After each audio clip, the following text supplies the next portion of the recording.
Thanks for tuning in and welcome back to the shop. This is our 2013 Mitsubishi FUSO FG that I'm slowly turning into an overland camper. This time I was expecting to be installing injectors, but after waiting and waiting on my first order and having it canceled, my second order, which I was expecting to be able to arrive this week, they said, sorry, we don't ship to your location. I guess Canada is just too small of a country? So needless to say, I've now put in a third order for injectors, and whenever they show up, I'll put them in. But that means I had to do some quick thinking on what I'm gonna do this time. There's a lot of things left to do on this build, but sometimes I just come out here and stare. Stare?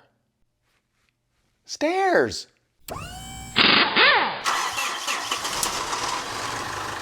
That's right, now that there's a slide-out porch, it's time to see if we can come up with some stairs. Clearly there's not a whole lot of room here to put a set of stairs in. So whatever goes there is going to have to be pretty compact when it's stowed and also be pretty large to fill the gap between the platform and the ground when it's deployed. There are, of course, a lot of commercially available sets of folding stairs for RVs. From what I've found looking online, they fall into a couple of different categories. Either they're basically an accordion that you pull out, which to me, they're very small steps and more like a ladder, or they're ridiculously expensive. Of course, I understand that they're not the simplest thing to design, and you get what you pay for. So what am I gonna do? Well, I'm gonna try out something that I don't think people have considered. This is either gonna be a template or a breakthrough. But first, I want to put a temporary surface on here so that if I do come up the stairs, I don't have to balance on these. So let's start with that. I just happen to have a piece of plywood that's roughly the right size. It's not perfect, so this is just a temporary top platform so we have something to land on.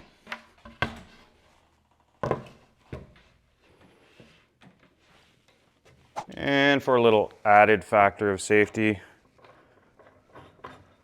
might as well actually hold it in place. There we go. Part of my idea for this slide-out porch is that the stairs can come off the back or the front or the side. And the reason for them coming off the side is it'll allow us to have the stairs come out without the porch out if we just want to get in and out quickly. I've also designed the porch to have a bit of a drop, which naturally has to happen if it's sliding under the bed. So we've got our first step from the door out to the platform. So our next step can actually be down from there, whether it's off the front, back, or the side. And we have about 40 inches in height to make up. Now, obviously that's going to depend a little bit on the terrain because we may have a bump back here or a dip, but we're looking at about 40, 41 inches from the top surface to the ground. Now, because we have the potential for variability of height, we are going to need to either have one of two things in the setup. Either the stairs fold down to a fixed height and don't touch the ground, or the stairs need to have somewhat of an infinite adjustability in the extended height. I don't know which of those two styles I prefer or which is going to be better, but I figured let's just start with one that's easy-ish to get, isn't ridiculously expensive, and see how it works. If there is currently a simple, off-the-shelf, low-cost solution, it's going to be this. I will say before we start, I have my doubts about the durability. This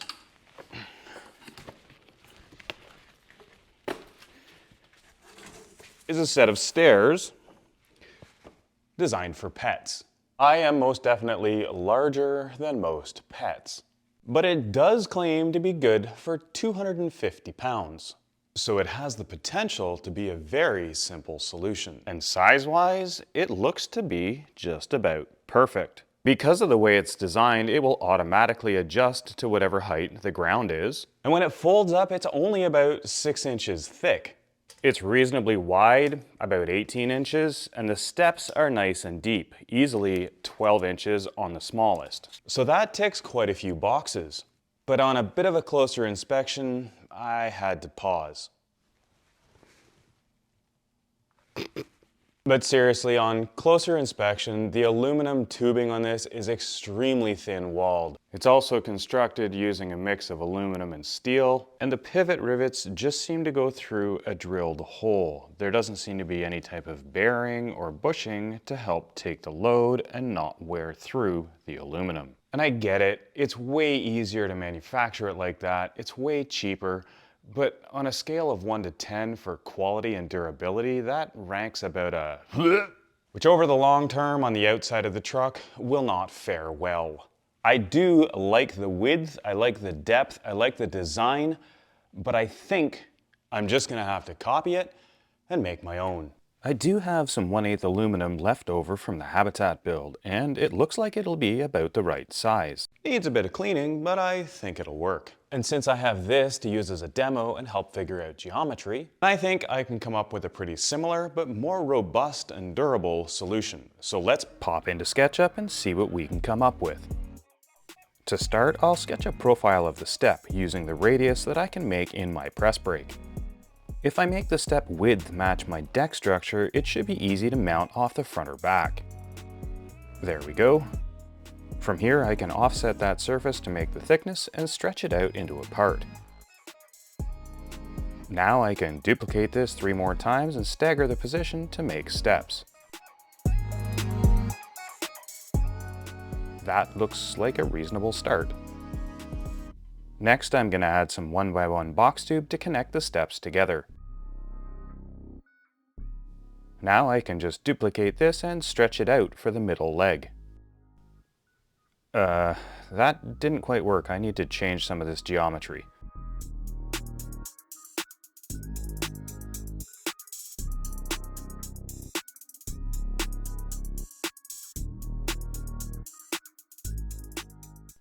That looks better. Now I can reduplicate the other steps and the structure.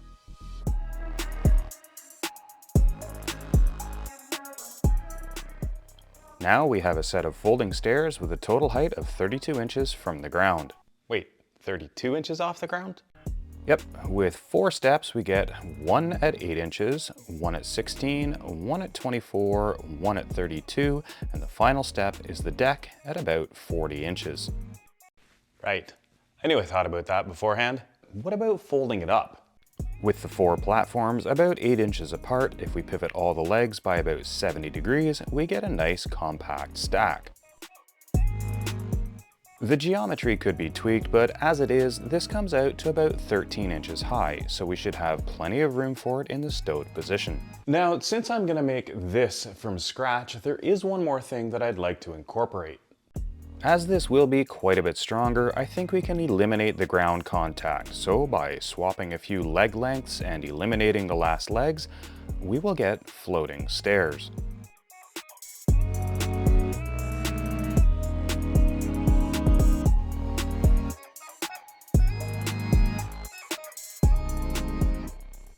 Yeah, I think I like it like that. Now, this means it will need to be supported in a different way. But I'll leave that little trick for when I do the actual fabrication. And there's one more thing that I should do. Since the bottom step is floating, it's pretty much a guarantee that this corner will stab the top of our feet. So let's just get rid of that. And the same thing over here.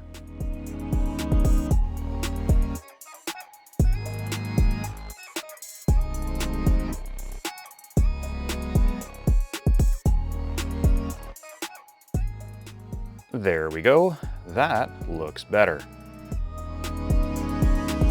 I do have a couple other tricks up my sleeve for the fabrication of these steps, but you'll have to stay tuned in order to see those, which, by the way, if you haven't already, hit subscribe. There's plenty more of this build still to come. Now, if you were building something similar and you were to keep the stairs on the inside, and maybe you don't weigh as much as me, they could still be a viable and inexpensive option, so I'll leave a link in the video description if it's something you're interested in. That is as far as I'm gonna get today, and even though we're not finished, we're definitely one step closer. I hope you enjoyed that video. If you did, make sure you give us a thumbs up, hit subscribe. If you haven't already, check out the links in the video description, but most importantly, don't forget to come back next time. Thanks for watching, and we'll see you then.